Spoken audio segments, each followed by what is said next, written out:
विग्रहाय हेमाभदिव्यै छविसुन्दराय तस्मै महाप्रेमरसप्रदाय चैतन्यचन्द्राय नमो नमस्ते। चैतन्यचन्द्राय नमो नमस्ते। चैतन्यचन्द्राय नमो नमस्ते। जय जय श्री चैतन्य जय नित्यानंद जय द्वैत चंद्र जय गौर भक्त वृंद। जय जय श्री चैतन्य जय नित्यानंद जय द्वैत चंद्र जय गौर भक्त वृंद। हरे कृष्ण कृष्ण कृष्ण हरे हरे, हरे Ram Ram Ram Hare Hare.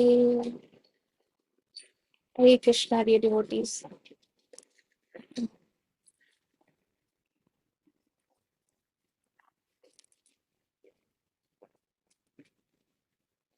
So uh, yesterday we read the discussion between Sri Chaitanya Mahaprabhu and Sri Sanatan Goswami regarding what are the symptoms of an incarnation of the Supreme Lord. And Mahaprabhu replies that as mentioned in the Vedic scriptures, the different incarnations of different yugas are explained in the Vedic literature. Similarly, one can understand the incarnation of the Supreme Personality of Godhead in this Kali Yuga also. In this way, the Lord especially stressed the reference to authoritative scriptures. In other words, one should not whimsically accept a person as an incarnation, but should try to understand the characteristics of an incarnation by referring to the scriptures. An incarnation of the Supreme Lord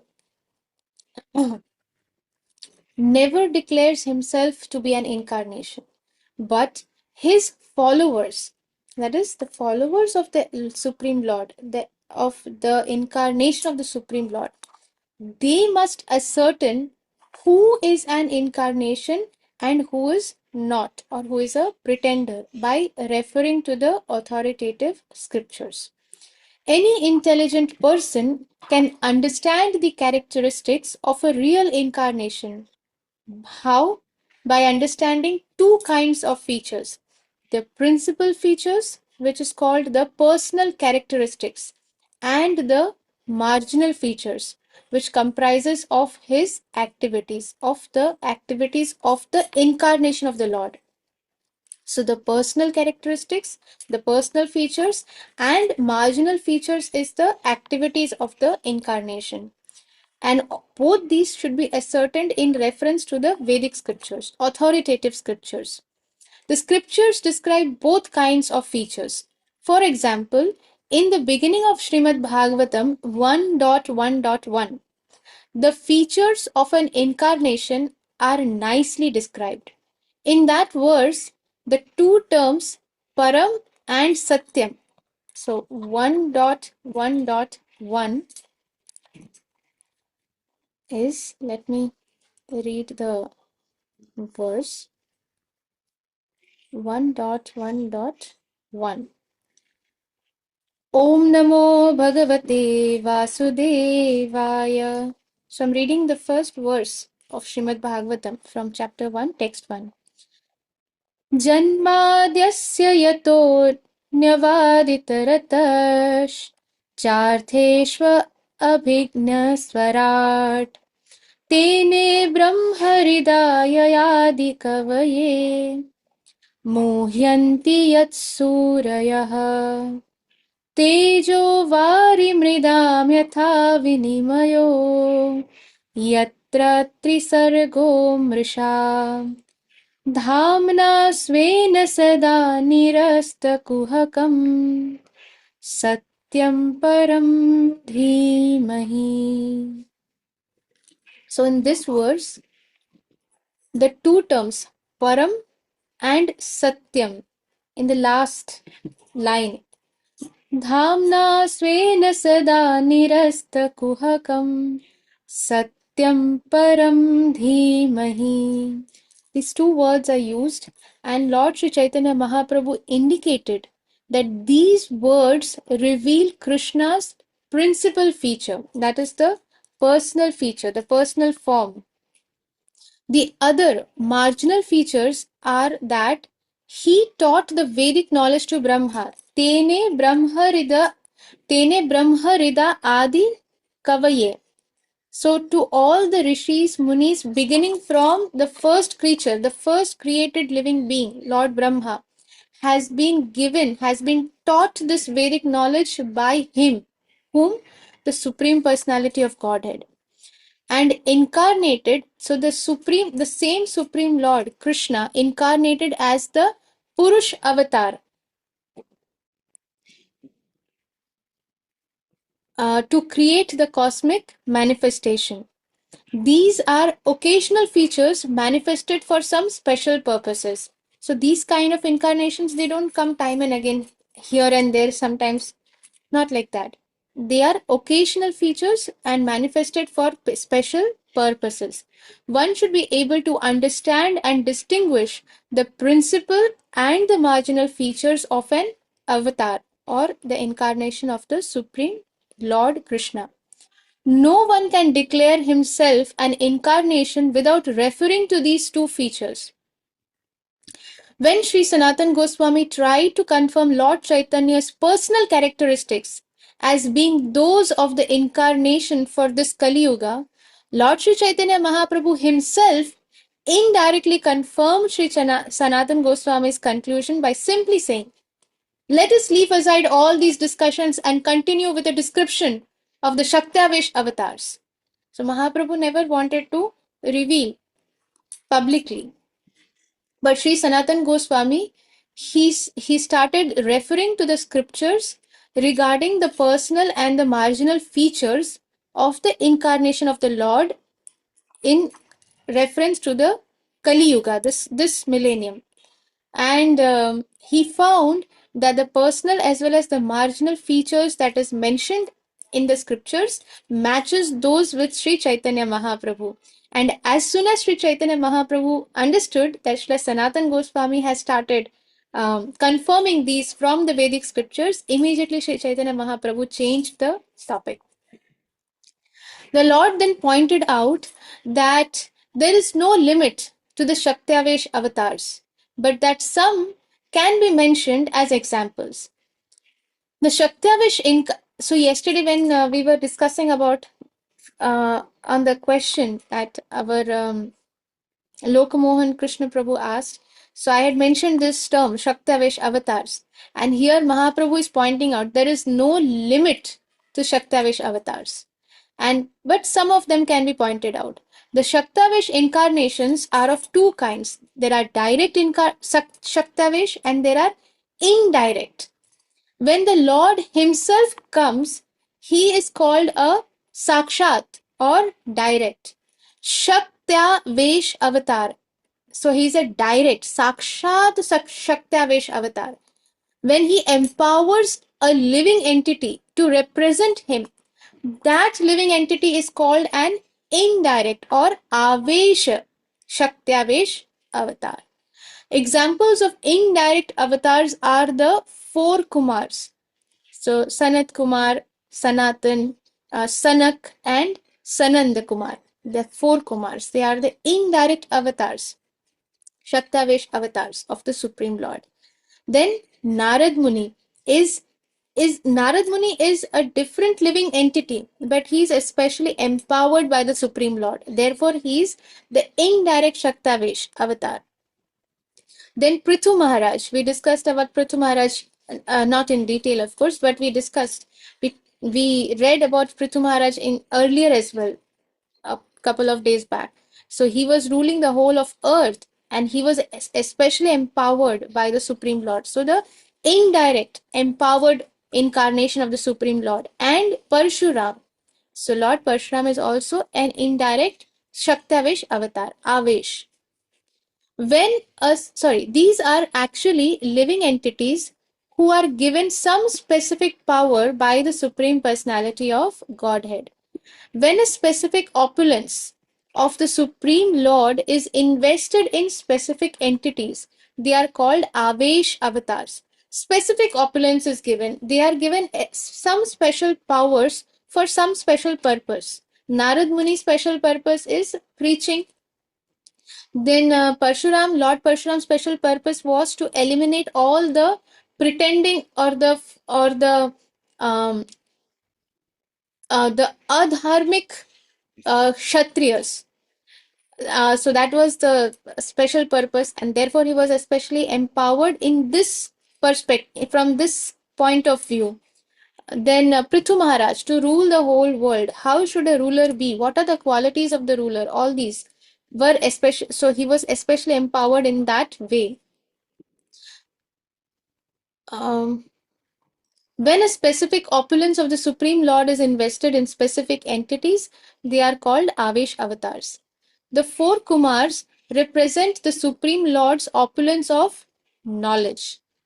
So the specific purpose is the opulence of knowledge. Narad Muni represents devotional service to the Supreme Lord. Devotional service is also represented by Lord Sri Chaitanya Mahaprabhu, who is considered the full representation of devotional service. In Brahma, the opulence of creative power is invested. So Lord Brahma is also a Shaktavesh avatar. And he is given the creative power to create. King Prithu invested with the power for maintaining the living entities. Similarly, in Parshuram, the power for killing evil elements is invested. As for Vibhuti, or the special favor of the Supreme Personality of Godhead, in the 10th chapter of the Bhagavad Gita, Lord Shri Krishna says that a living entity who is especially powerful or beautiful should be known to be especially favored by the Supreme Lord. Many times we see that there are many personalities, many famous personalities who are able to donate a very huge amount to the temples. Or somebody may have very beautiful looks, somebody may be very intelligent like Einstein, Newton. So we should understand that they are especially favored by the Supreme Lord. They are especially powerful or good looking, or they have the financial ability because they're especially favored by the Supreme Lord. And when somebody is favored in such a way, and they are in return, they are offering this to the Supreme Lord. When they're offering it in the temple, we see that the temple management, they honor such persons. We should never feel jealous or envious, or we should never compare that, oh, these people, they are some celebrities and they are not even devotees, and how these temple management people, they are honoring them. So this is envy or jealousy. That means we are being envious or jealous of this special favor or the special um, characteristic of the Supreme Lord, that he has specially favored upon this person. So we should understand that Supreme Lord has favored this person for some special reason. And we should never think like this, that why are they being given such special treatment? Because uh, I've come across such situations where people, they do say that, oh, just because they are paying some huge 1 crore rupees they have given to the temple, that is why they are getting such special arrangements. They can get prasad without standing in the queue. And but of course, because out of their they have been favored by the Supreme Lord, but at the same time, they since the Lord has put this seed of desire to serve in such a way. Sometimes people may have 10 crores of rupees, but it is so difficult for them to take out even rupees 100 in the service of the Lord. So if somebody is especially serving in this way, we should understand this is special favor of the Supreme Lord upon that person, and we should um, glorify such a person. Glorify this characteristic of the person, not glorify the other characteristics. Oh, such nice movies the person has done. Oh, such a nice cricketer this person is. No, but especially this aspect, that how nicely this person has served the purpose. has served in Krishna consciousness, has done a devotional service. So, uh, and we should never speak ill about such things. And understanding that this is a special favor of the Lord upon this person, upon this living being. Examples of direct or Sakshat Shaktavesh avatars are the Shesh incarnation and the Ananta incarnation. In Ananta, the power for sustaining all the planets is invested, and the Shesh incarnation is invested with the power for serving the Supreme Lord. So we'll stop here for today, and Krishna willing, we'll continue reading tomorrow.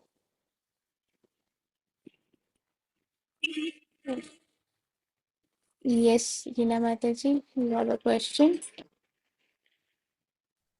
ধন্যবাদ, প্রণাম মাতাজি।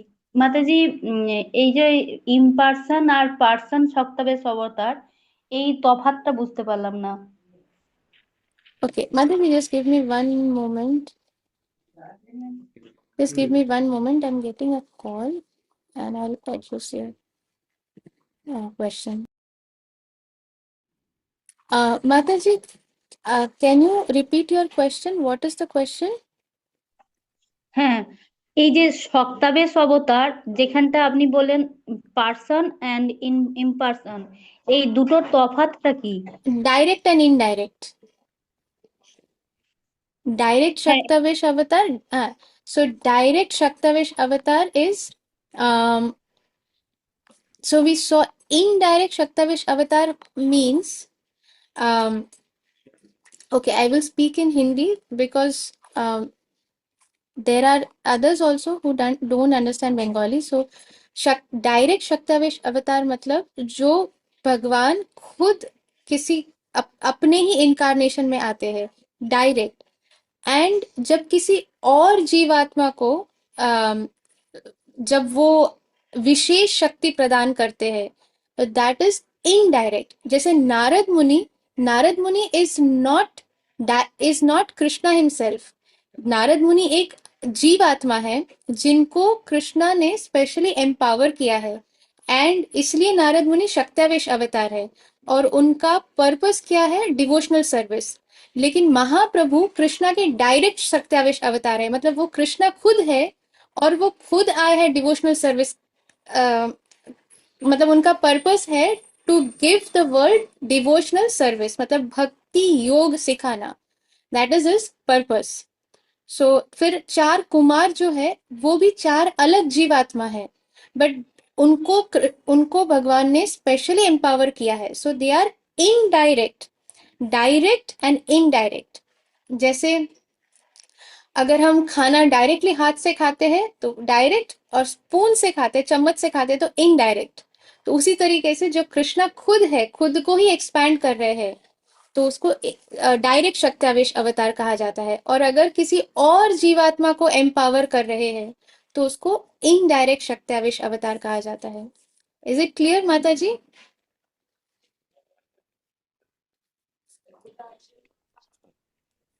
হ্যাঁ মাতাজি।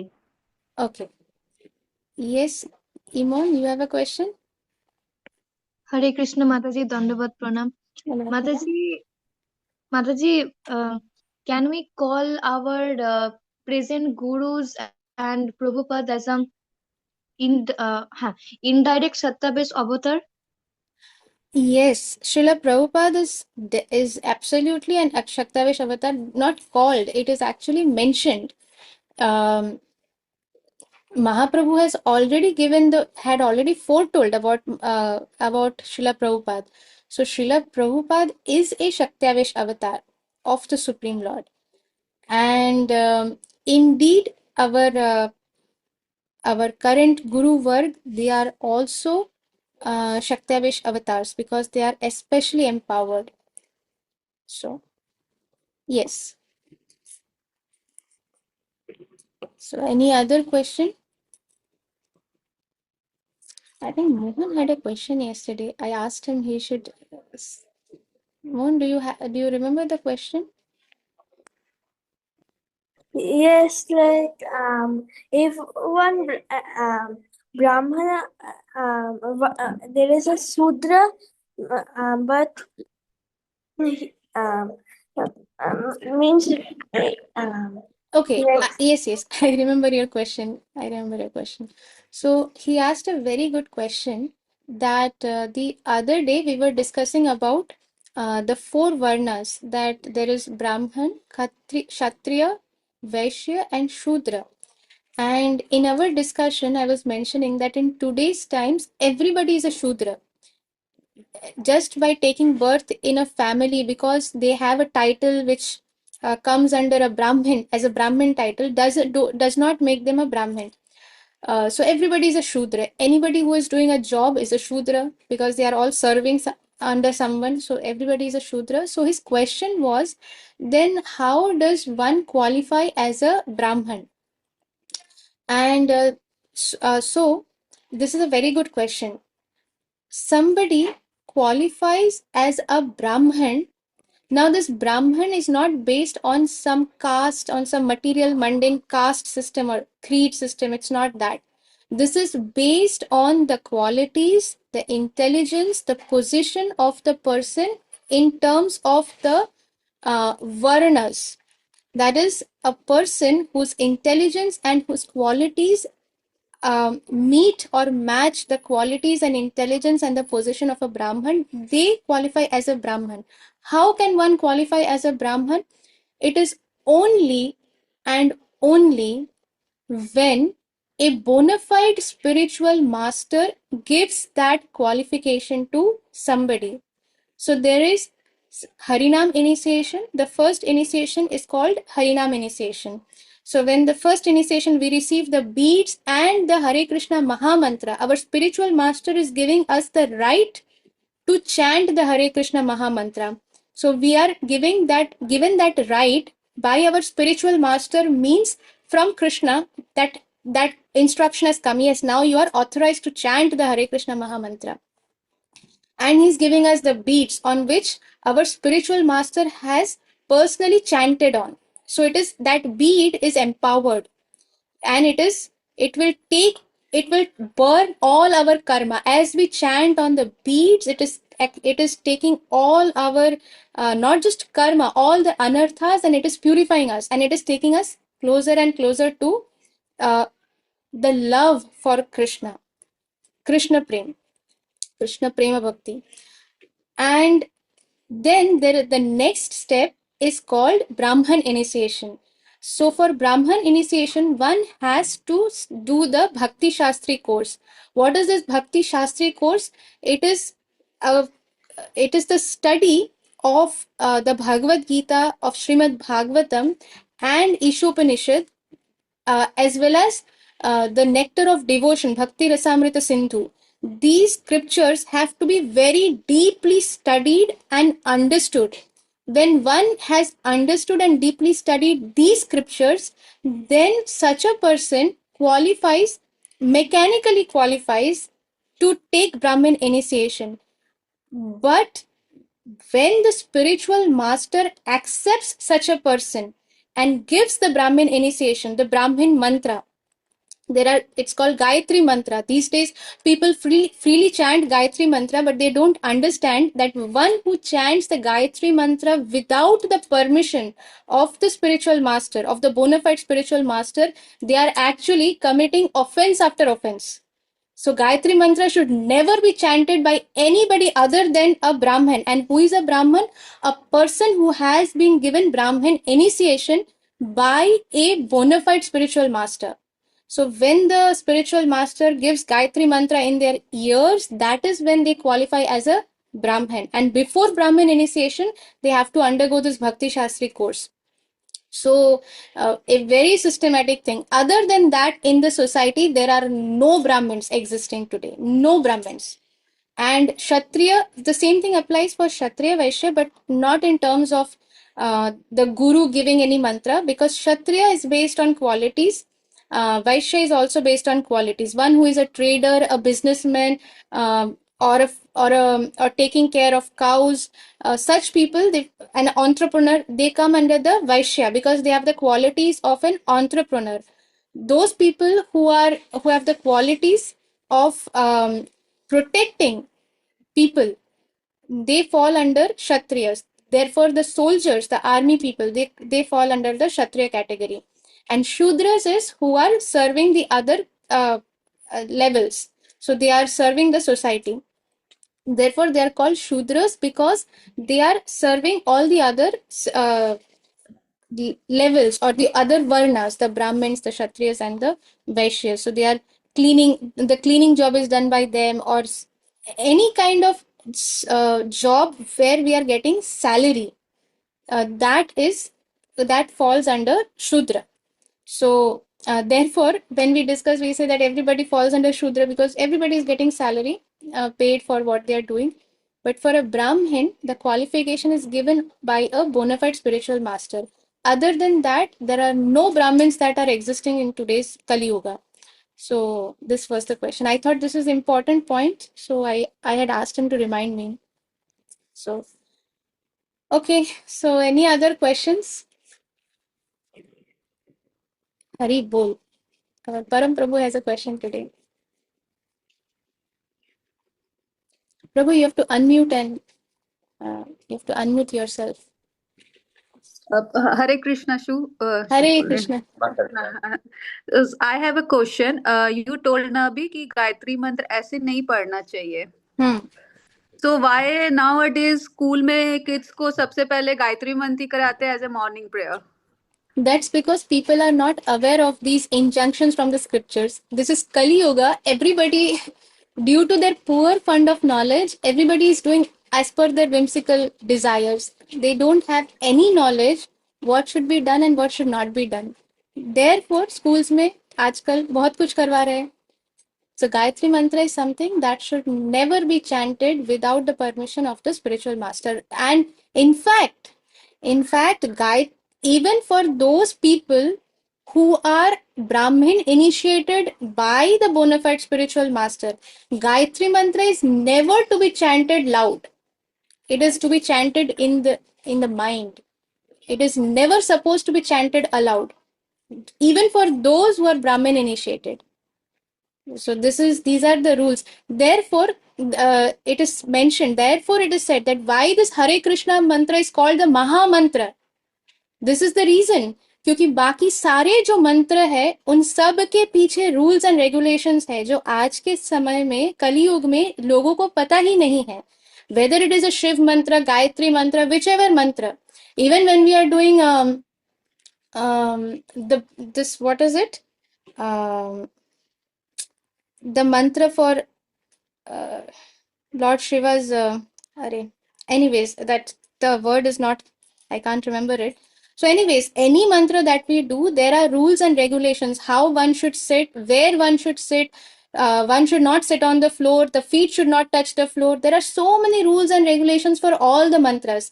But this Hare Krishna Maha Mantra, when somebody chants this mantra as an instruction from Sri Chaitanya Mahaprabhu, then in such a case, anybody can chant this mantra without any rules and regulations. But there are some people who chant, some people chant the opposite. So, Hare Ram, like that they chant. Yes, thank you, Reena Mataji. Thank you very much. Mahamrityunjay mantra. Yes. So this Mahamrityunjay mantra also, many people chant. They don't know that there are many rules and regulations to chant it. But they chant as they, just as per their understanding. They think that, okay, they are doing it for Lord Shiva, but that is not the way. There are very, very specific rules and regulations for all these mantras. But just this Hare Krishna Maha Mantra, and even in this Hare Krishna Maha Mantra also, if somebody is doing Hare Ram first, then that also has implications. Because we can't chant by our own thoughts and our own ways, because it's called whimsical. Therefore, it is called whimsical because हम अपने हिसाब से कुछ कर रहे हैं. We are chanting this Hare Krishna Maha Mantra by following the instruction of Sri Chaitanya Mahaprabhu. And Mahaprabhu has said, Hare Krishna, Krishna Krishna, Hare Hare, Hare Ram, Ram Ram, Hare Hare. Therefore, we chant it like this. And Mahaprabhu in the Shikshashtakam, he has said this, Nam Akari Bahuda Nija Sarva Shaktis Tatrarpita Niyamitas na smarane na kalaha. So there is no niyam, there is no fixed time that you need to chant it. Because Mahaprabhu has said this, therefore we are following his instruction and chanting. Because our acharyas have said this, therefore we are chanting it. Because Srila Prabhupada has said 16 rounds, therefore we are chanting 16 rounds and we are not running after chanting 64 rounds. It is good if somebody can chant 64 rounds. Because that is the standard. That was the standard. But Srila Prabhupada gave us the standard because he knows what is our standard, what is our level. And at the same time, Prabhupada said, Mahaprabhu has said that one should chant the Pancha Tattva mantra before chanting the Hare Krishna Maha Mantra, because we may be committing so many offenses while chanting the Hare Krishna Maha Mantra.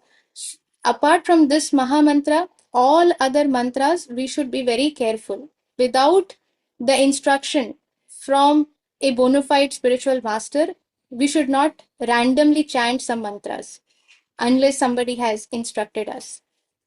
So that is what. So Shelly, is this clear? Yes, yes. Yes, Prabhu. Lal Mohan Prabhu. No, not Lal Mohan Prabhu. Loka Mohan Krishna Prabhu. Prabhu, Yet one question is arising in my mind. We discussed that in the Brahmani Diksha, one has to qualify so many things. You told that Bhakti Diksha, Hasma and everything. Bhakti Shastri, Yeah. yes. Yeah, whatever you have told. And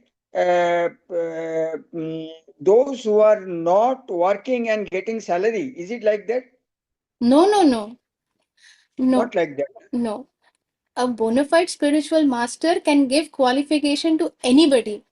Even a chandal, a person who is born in the family of dog eaters, if a bona fide spiritual master gives that qualification to such a person also, that person is a Brahmin. Although the person is born in the family of a meat eating family, dog eater family, even then. Okay. Yeah. So then other factors, they don't impact. Okay. So we will stop here for today. Hare Krishna. Vanchakalpatrubhyascha kripa sindhubhya eva cha patitanam pavanebhyo vaishnavebhyo namo namah. Ananta Koti Vaishnav Vrinda ki jai. Jagat Guru Srila Prabhupada ki jai. Jai. Jai Pataka Swami Guru Maharaj ki jai. Jai. Nitai Gaur Premanande Hari Hari Hari Hari Bol. Bol. Shyamananda Mai Mataji ki Shri jai. Gaur Bhakta Vrinda ki jai.